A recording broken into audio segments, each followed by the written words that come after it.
In the 70s, there's no doubt that I felt that white people were more capable than black people.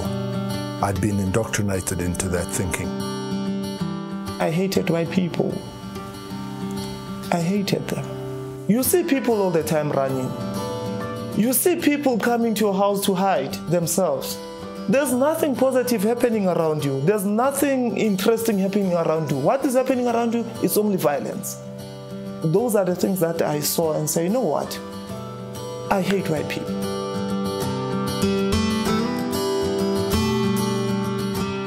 I came from a typically white, privileged, urban background.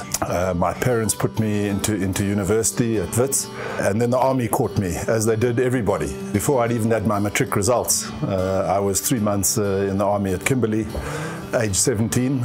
My career then extended 16 years. I couldn't get rid of the army, and they couldn't get rid of me.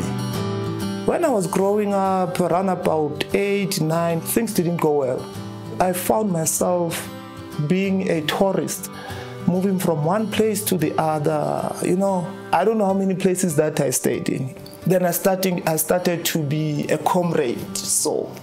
And then I think it's where my life changed altogether. The primary task of enforcing the apartheid laws was with the police. And it was only in times of severe unrest that the army would be called in, and then you knew things were bad. So, 1976, 1986, and then you'd be called up for 2 or 3 days to go and lie at a roadblock in Soweto somewhere. Bearing in mind, young guys, white guys at that stage, never been into Soweto. I mean, it was like verboten, and one sensed the resentment and the anger in the people of Soweto, and you were part of that action. It was an uncomfortable feeling. I still remember by that time they said there was a state of emergency.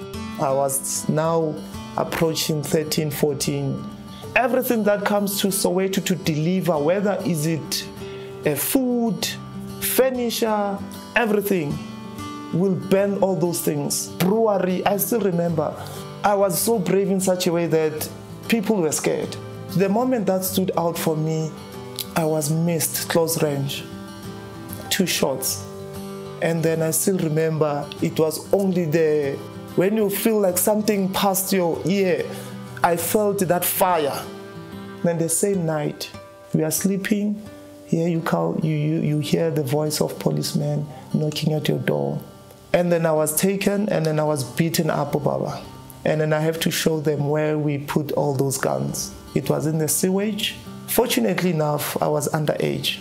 What comes into mind, it says in that close range, there was no any other part that you can aim to. Honestly speaking, you wanted my head. What struck me when Gosiame told his story was that we could have been face to face. After sharing the story, it was like, really, Derek, you are the one who was after me. I was throwing stones at you. And then here we are. In fact, we click.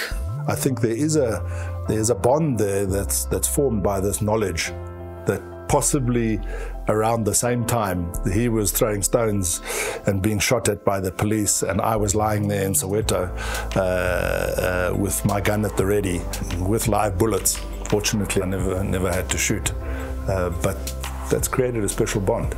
We're no longer throwing stones to each other. We talk about who scored the beautiful goal, and we went to the stadium together, wearing the Pirates shirt, shouting Amapagania. It was like those events, it tells you that, what, we are yearning for that. I was really struck for probably the first time to understand how different we were at the time, the different backgrounds that we'd come from, and to realize the depth of his anger and frustration, and I understood it for the first time. The honest feeling when I first saw Derek, I saw a huge guy. He's tall, well respected. That's what I saw. When he started saying police van carrying guns, were taken to ward. And then if I remember, he said he was 20-something by that time. And you can imagine, we are 20-something, and why should I blame you for that? My dream for the country is that everybody sees the benefit of trying to get to know each other in their own circles just that much better. That can make a massive difference. What's so difficult to change that? The difficulties takes effort. We were throwing stones. Now those stones have been turned to be something else.